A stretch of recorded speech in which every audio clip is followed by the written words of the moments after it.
Welcome to Ink and Fitness. For those that are new to the channel, my name is Anthony. I am someone who went from skinny to fit, and these videos are purely educational. So this way, if you're also someone who's on the skinnier side, who's a complete gym beginner, you can take what you're learning inside of these videos, be consistent with them, so that way you can see your own results inside of the gym.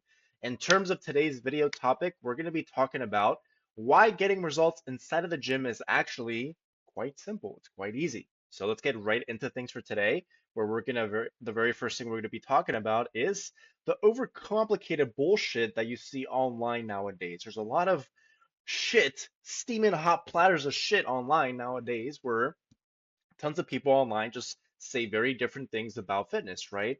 A lot of them are very contradicting things that are being said from one another. So that's why you have a lot of people who are on one side of the spectrum and others are on the other side of the spectrum and others that are, there's different groups of people is what I'm trying to say, right? Most of the info, in my opinion at least, 90% of the info that is out there is just super confusing and it's just a nice steaming pile of bullshit in my own opinion. While the other 10% is actually super valuable info that I believe everyone should listen to, those that are trying to get into, fitness, those that are trying to get into the gym, eating better, that sort of stuff, because that is very valuable information that's being put out there. So if you are someone who is looking to maximize muscle growth, get inside of the gym, who is a new gym beginner who has no idea what to do, then you should listen to some of those people. And I'll list out a few of those people in about a slide or two here with you guys today. But unfortunately, most people tend to believe the 90% of the info that's out there instead of the 10% that's super valuable just because they're too new to realize what's correct information and what is incorrect information. And this really leads to gym beginners becoming discouraged when they don't see the results that they want to see. They get set up with unrealistic expectations and they eventually burn out, unfortunately. And that's the reality of the situation, right? Because obviously, not everyone is meant for. Let me rephrase that. Not everyone is going to stick to their fitness journey, right? I believe everyone is meant for a very healthy or better lifestyle when it comes to their physicality, their mental and emotional health, because I believe fitness helps with all three of those sides of one's health.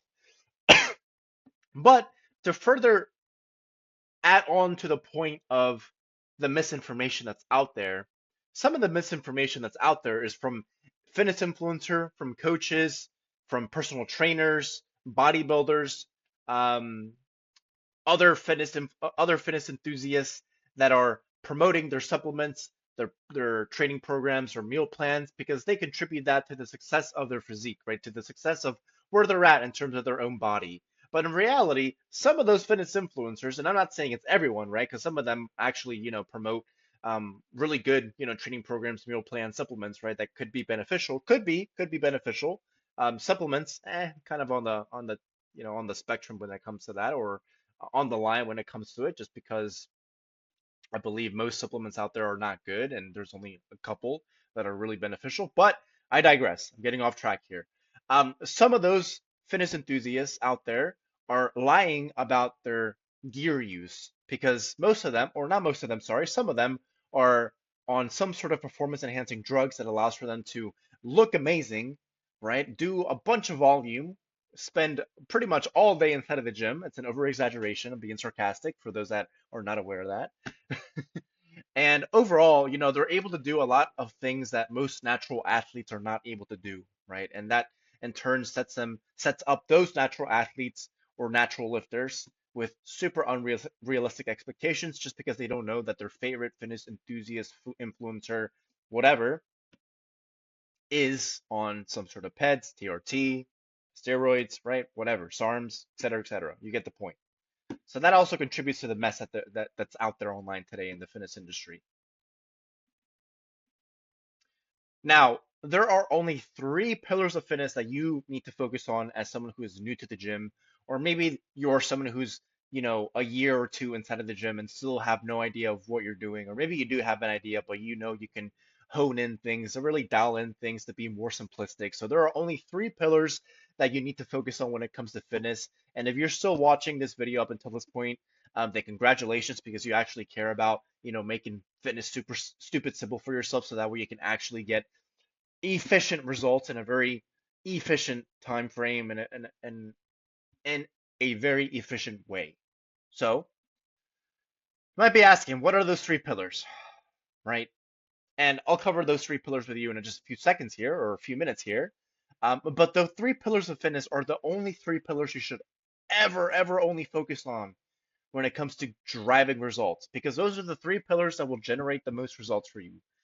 Scratch that. Not most, all the results for you. Nothing else really matters. The three pillars are as follows: training, nutrition, recovery, and that's it. Nothing else really matters. It's always a very simple thing or very simple things that drive results, right? In business, it's marketing, sales, client fulfillment. That's what drives revenue inside of the business, right? In fitness, it's training, nutrition, recovery. Those are the three things that drive results inside of the gym, right? Inside of your fitness journey, excuse me. So those are the only three pillars you should ever only worry about or focus on when it comes to your fitness journey. And that's it, right? If anyone's telling you about red light therapy or doing ice plunges or fucking, some other kind of stupid bullshit, they're not stupid bullshit. Of course, they're good in their own respective ways. But to say that it's going to contribute to your muscle growth, um, that side of thing is complete bullshit. And it's honestly, you don't need those things at all. These are the only three things you need to focus on when it comes to fitness, because these are the only three things that will drive results. If I were to add an extra pillar, though, it'd have to be consistency. Because, in my opinion, and maybe most of you guys can agree out there, consistency is by far the most super important thing or trait that you need in any area of life if you're looking to see some sort of results. Results don't come quick, fast, overnight, tomorrow, next week, etc. When it comes to fitness, it doesn't come like that. And I'd argue that in most things in life, results don't come that quick in general. But if you do the right things, which are simple in the case of fitness, and do those things consistently over a set period of time, you will see results. It's only a matter of time. But again, I heavily emphasize that fitness is not something you can essentially, see quick results in. Much like any business that's out there, right? Nothing, not anything in this world is a quick get rich quick scheme, right? Or get rich quick. Sorry, I should say that. That's what I should have said. Nothing in this world is get rich quick, right? If anyone is promoting some sort of get rich quick opportunity, quote unquote, fucking run, because that's not true in any area of life. Business, fitness, relationships, anything. It takes time and consistency, right? You have to put in the work, of course, but you have to be consistent with that work over a set period of time. Never forget that. So, what should you focus on specifically inside of those three pillars that I just mentioned? Remember, training, nutrition, and recovery. So, if we get into the actual pillars themselves, and I'm going to get into them in the following slides so that way you can, know what to do, take notes, and implement, what you're learning here in this video, um, so that way you can get the results that you want to see. Um,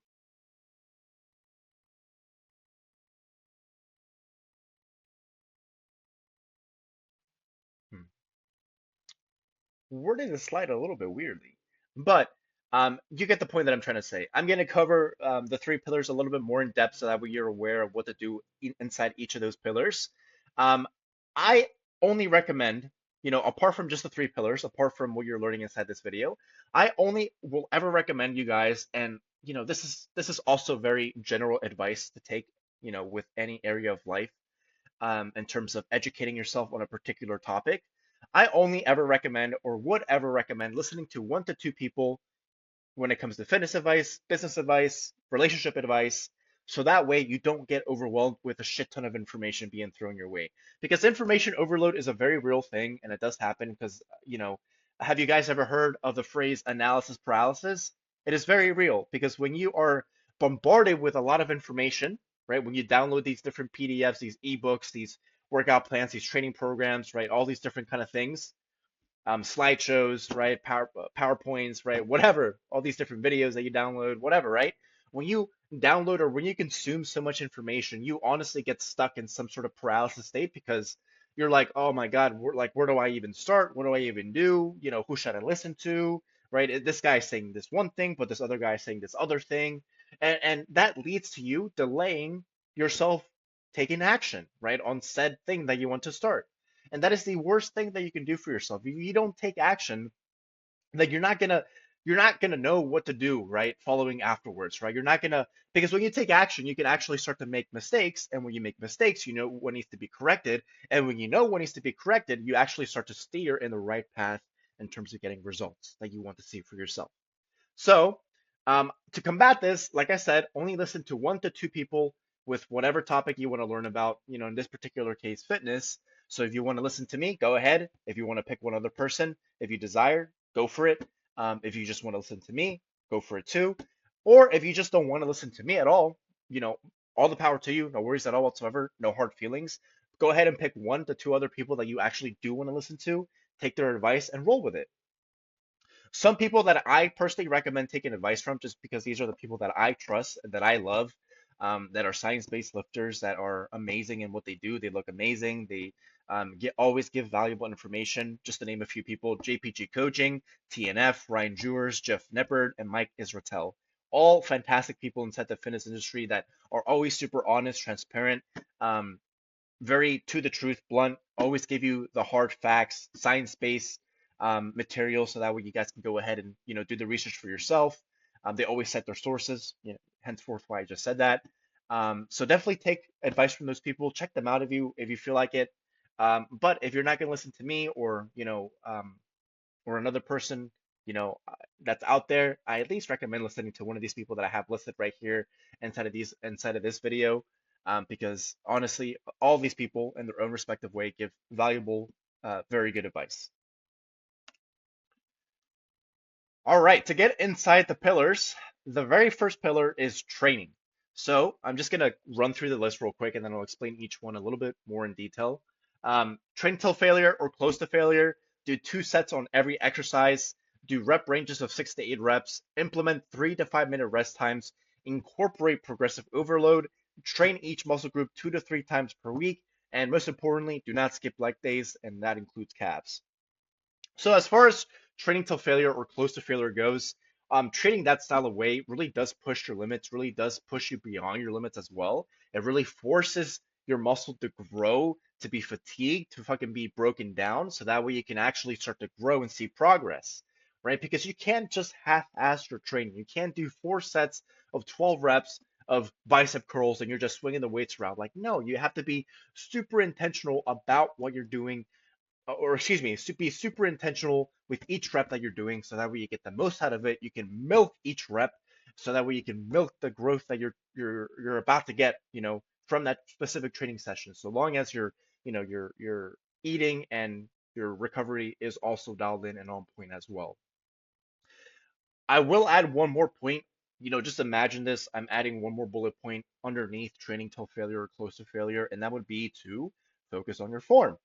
Focus on your form is very important and minimizes your risk of injury. You're always targeting the specific muscle group that you're training, and you get a fucking wicked pump. Who doesn't love a wicked pump? You literally start to fill up that muscle with so much blood that you can barely move it, and the best way possible, right? I'm not saying it's gonna inflict you enormous amounts of pain. Like, it will feel a little uncomfortable, because if you are a new lifter, you're not going to be used to that kind of feeling or the sensation. But it will feel really good over time, and plus you're going to love taking pictures of yourself in the mirror, because you're fully pumped and it feels great, right? So focus on your form. I always recommend the 3-1 explode counting scheme, and what that means is the number 3 in that count scheme stands for 3 seconds, and that means 3 seconds on the way down of an exercise movement, so the eccentric portion, a part of the movement. The number 1 in that counting scheme stands for 1 second, and that means when you're all the way fully locked out at the bottom of the movement.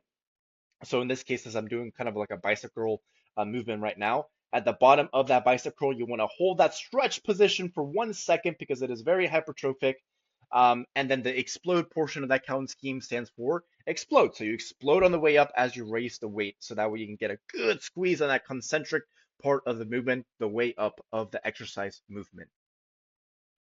Now, the next bullet point, or the next advice, is do 2 sets on every exercise. This will definitely have you in and out of the gym within an hour. It's not going to leave you in the gym for 2, 3, 5, fucking forever inside the gym for multiple hours, right? Whatever. Doing 2 sets on every exercise is very beneficial, just because on those 2 sets you are forced to train till failure or close to failure. You are forced to exert yourself. I guarantee you, you will make far more results by doing 2 sets close or till failure compared to someone else who's doing 4 sets, 12 reps of whatever, right? On every exercise. You're not only going to be maximizing your time inside of the gym, but you're also going to be training in a very efficient way where you're really milking each rep. You're training with intention, you're training with purpose. So that way you can leave the gym feeling really satisfied about the workout that you did because you know you left everything on the table, on the gym floor. Do rep ranges of 6 to 8 reps. If you pick a moderate weight and you do 6 to 8 reps, right? Um, you will find that you will hit failure within that rep range of 6 to 8 reps, as so long as you pick a moderately heavy weight. I'm not talking about a weight that's so heavy that you can't even, lift it without having to swing your body around or whatever, right? Or utilize other muscle groups to assist in that lift. But I'm talking about picking a moderately heavy weight where you can control the form, not have to move your body around or ego lift in any sort of way, and you only focus on targeting that muscle group that you're looking to work out on that specific exercise. Implement 3 to 5 minute rest times. 3 minutes on the lower end, just because that's more so for like isolation movements, like bicep curls, tricep extensions, lateral raises, that sort of stuff, right? Um, so that's kind of like the lower end of the spectrum, or the lower end of the of this kind of like example that I'm giving. And 5 minutes is the higher end side of things. And 5 minutes is more so for compound movements like bench press, squats, deadlifts. If you choose to do them, by all means, you don't need to do them to see great results inside of the gym. But if you choose to do them, then you'll need a little bit more rest compared to those isolation movements, bicep curls, shoulder presses, um, those sort of movements, because or lateral raises, sorry, because shoulder press is technically a compound movement because it does utilize the triceps, some back, but mainly the front delts.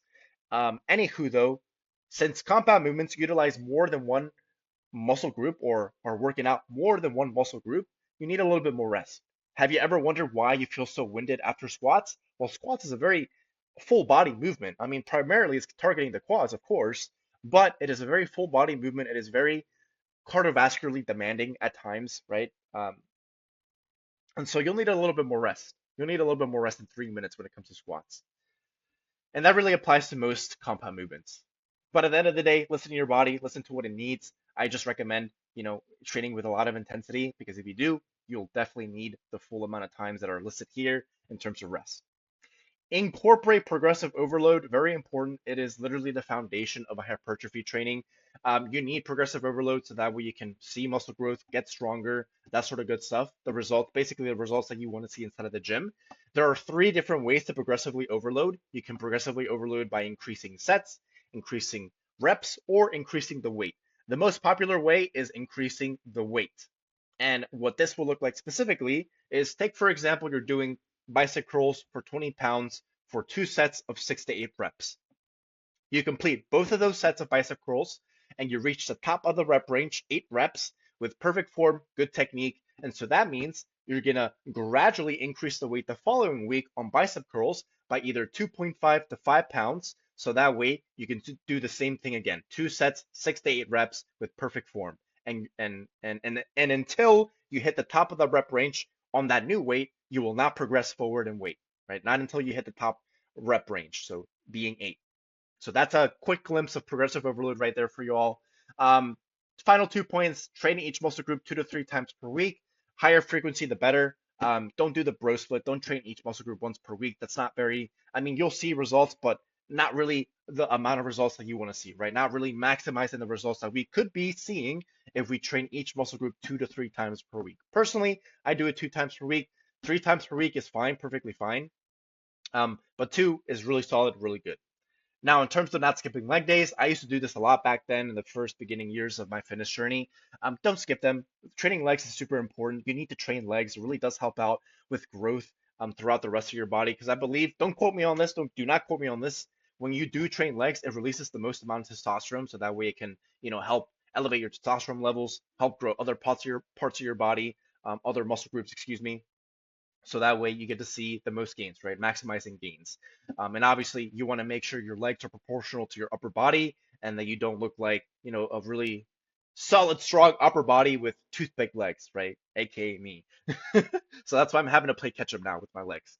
So make sure to train legs, do not skip them, and that includes calves. Do not skip calves. You need to train calves. You want to make sure that they also look proportional to the rest of your body as well. Pillar number two, nutrition. So whether you're cutting or bulking, you will either need to eat 300 or 500 calories above or below your maintenance calories. You will hit plateaus many times throughout your bulking phase and cutting phase. And in terms of a good bulking and cutting phase, it can last anywhere between 3 months to 4 months, right? That's for cutting, give or take. Maybe you'll need some more time for cutting, depending on how much body weight that you're looking to shed off.